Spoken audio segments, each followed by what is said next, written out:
front and stay there. But from a race goer perspective, it was much more fun to watch a horse like Stymie, who would be lagging like 20 lengths behind everybody, all of a sudden turn on the engines and power past everybody and grab the ribbon at the end. Did Stymie, what's the proper term, breed afterwards? Did stud? Was he in stud farm horse or what? He was retired to stud.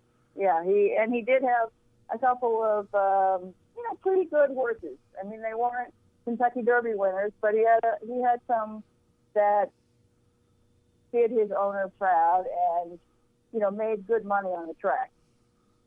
It's such a great story. I mean, has any studios come to visit you yet, or are you and your partner, your writer?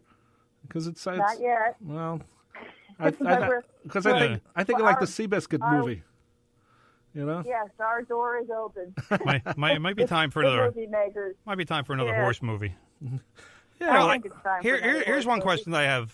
When Stymie's career ended, I saw that he fractured his sesamoid bone. Isn't that usually an injury that causes horses to be put down? I think it depends on how, and also it depends on how bad they're broken and what kind of care they get right away. Okay. If it's not a bad fracture, he actually had a fracture and then was laid off and came back. Wow, that's rare. Did okay. Okay. But then, in the end, the reason he was retired was because Hurst Jacobs told a reporter once, he'll be the one that decides when it's time to retire. And Stymie, one day, they wanted to send him out to the track with his jockey, and he was just pissy and obnoxious. And Hurst said, that's it. Okay. He doesn't want to run anymore, and we're not going to make him run. Well, after all that winning he did, I think he's entitled to that. Yeah. Well, I think the problem for Hirsch was that he really liked having him there. He had a habit of just taking the horse out sometimes, and on the lead rope and standing there and staring at him for hours.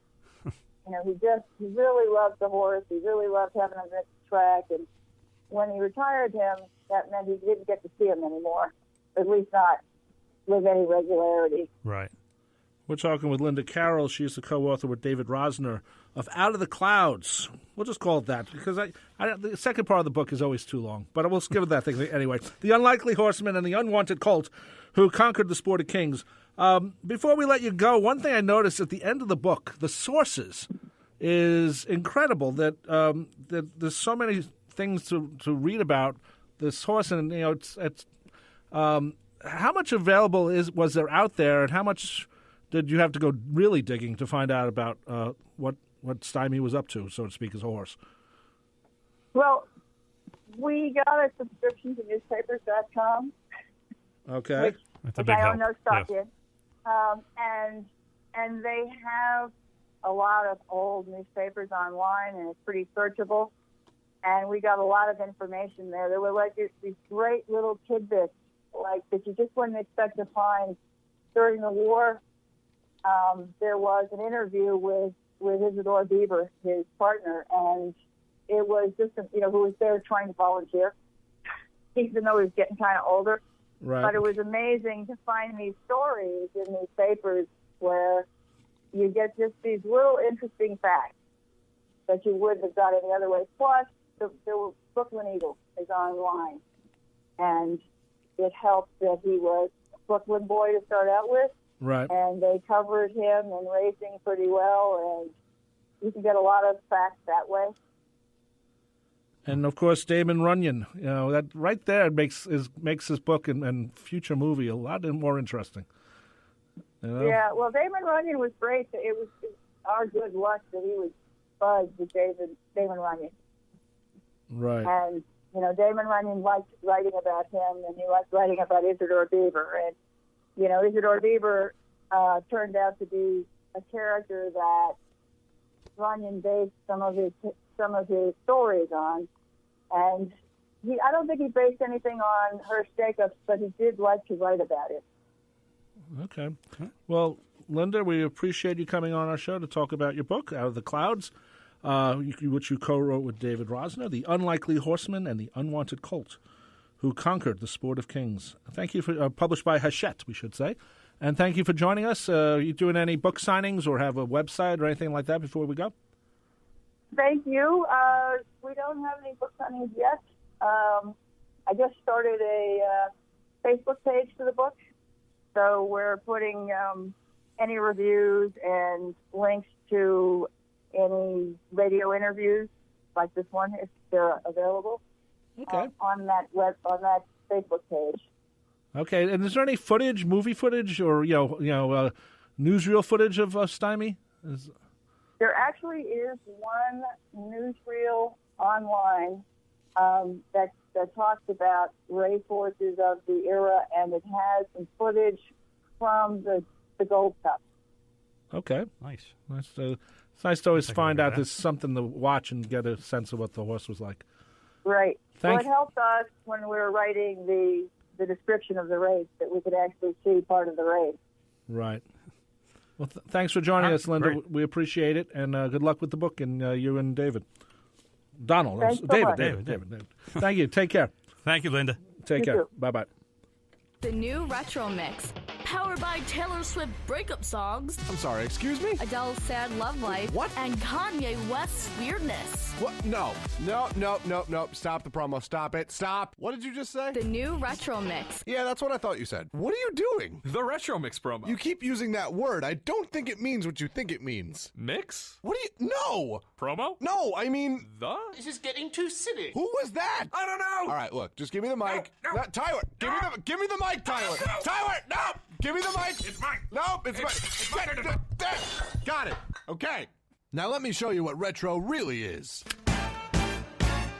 That's right, ladies and gentlemen, the Retro Mix is back with your favorite mix from the 50s to the 80s, and it's better than ever. I'm Colton Murray, your host, bringing this to you Monday from noon to 2. And the beat goes on the voice of Nassau Community College 90.3 WHPC.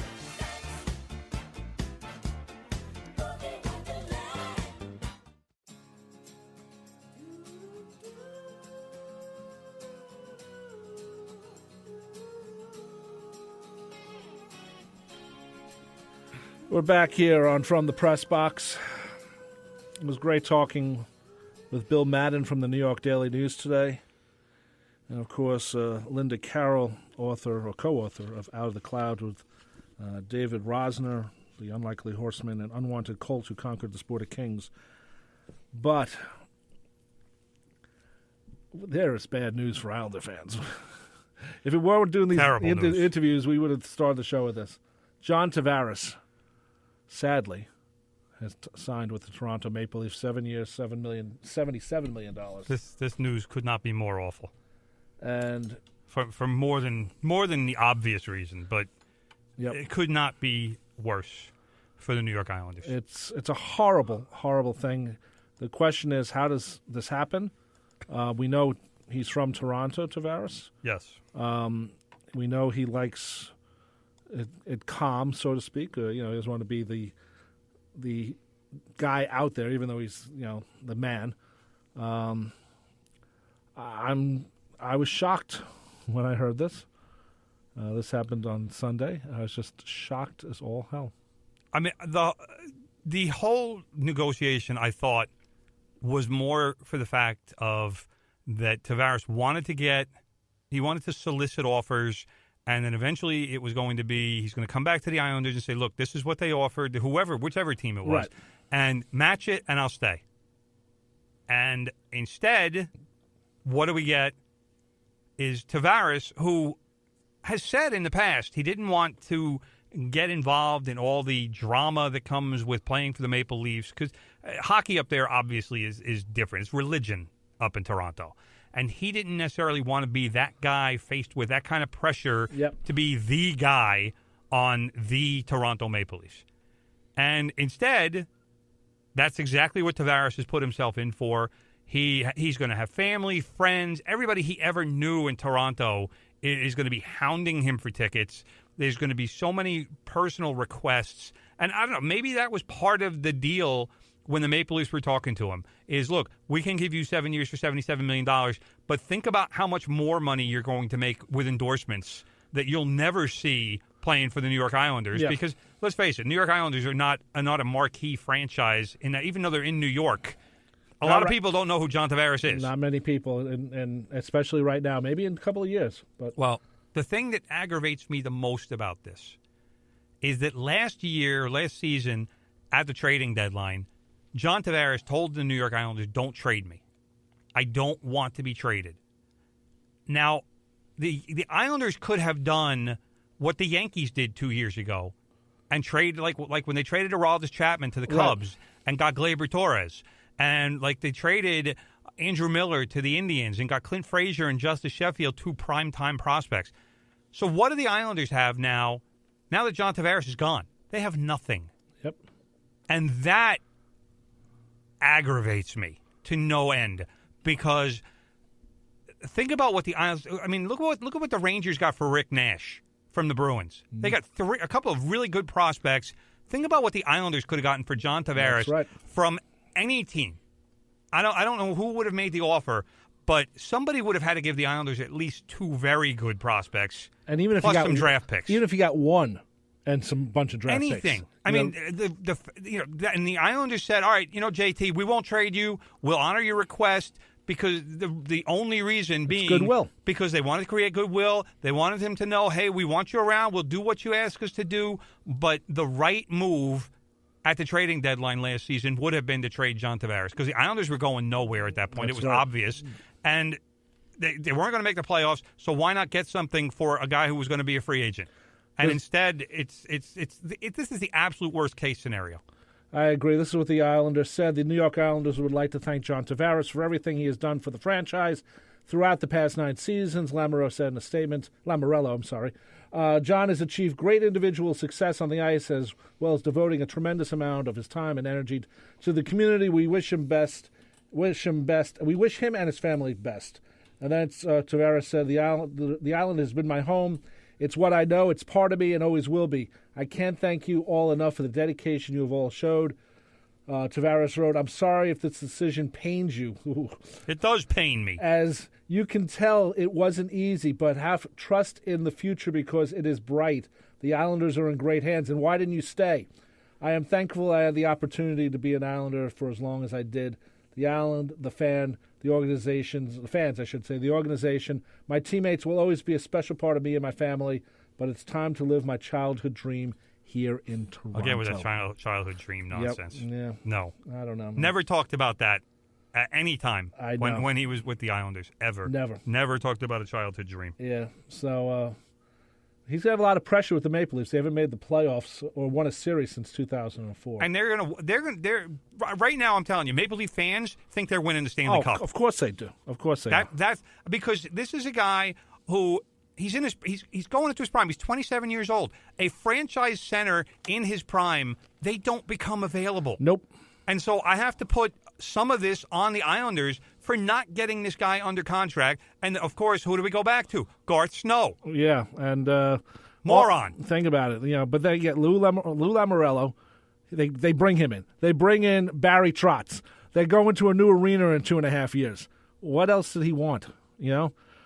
Anyway, we're done with the show, brother. We'll talk more about this next week. I'm so frustrated. I am too. Just as a reminder, listen to High Fidelity every Thursday at 2 p.m., hosted by Kim Tracy, featuring a mix of music with a focus on newer music and lesser-known artists. That's every Thursday at 2 p.m., High Fidelity, right here on WHPC. Thanks to Bill Madden from the New York Daily News. We thank Linda Carroll also for the interview. And John Tavares, you should have stayed. You should have stayed. Gave up free bagels for life and free meals at Vincent's for life. Yeah, so. Stupid. Yeah. Take care. We'll talk to you next Monday at 9 o'clock. Bye-bye.